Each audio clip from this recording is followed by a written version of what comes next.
Praise the Lord. இயேசு கிறிஸ்து சிலுவையில் இருந்த வண்ணமாக பேசிய 7 வார்த்தைகளிலே 2வது வார்த்தையின் தொடர்ச்சி. லூக்கா 23:43. இயேசு அவனை நோக்கி, இன்றைக்கு நீ என்னுடைய கூட பரதேசில் இருப்பாய் என்று மெய்யாகவே உனக்கு சொல்லுகிறேன் என்றார். இயேசு கணவனுடைய உண்மையான மனமாற்றத்தை கண்டு அவனுக்கு பெரும் வாக்குறுதியை அளித்தார்.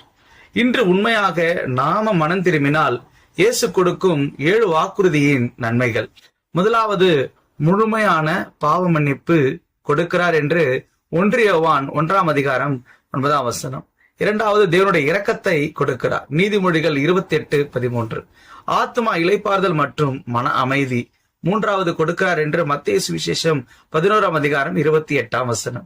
புதிய சிருஷ்டியாக மாறுவோம் என்று 2 கொரிந்தியர் 5:17. ஐந்தாவது, தேவனுடைய புதிய உறவு என்னும் பிள்ளையின் அழைப்பை நாம் பெற்றுக்கொள்வோம். யோவான் 1:12. சாத்தானை ஜெயிக்கிற அதிகாரத்தை பெற்றுக்கொள்வோம். யாக்கோபு 4:7. நித்திய ஜீவன் என்னும் மரணமில்லா வாழ்வு. யோவான் 3:16. இந்த வாக்குறுதிகளின் நன்மைகளை பெறுவோமாக. இந்த வாக்குறுதிகளை பெற வேண்டும் என்றால் என்ன செய்ய வேண்டும்? உண்மையான மனமாற்றம் நமக்கு தேவை. அந்த மனமாற்றத்தினாலே இவைகளை நாம் பெற்றுக்கொள்ளலாம். ஜெபம். எங்களை அதிகமாய் நேசிக்கிற பரலோகத்தின் பிதாவே, இயேசுவின் நாமத்தினாலே கல்லனை நீர் மன்னித்து ஒரு வாக்குறுதிகளை கொடுத்து, இன்று நாங்களும் கூட என்னுடைய பாவங்களை அறிக்கை செய்து உண்மையாக மனம் மாறினால் 7 விதமான ஆசீர்வாதங்களின் நன்மைகளின் வாக்குறுதிகளை கொடுக்கிறீர்.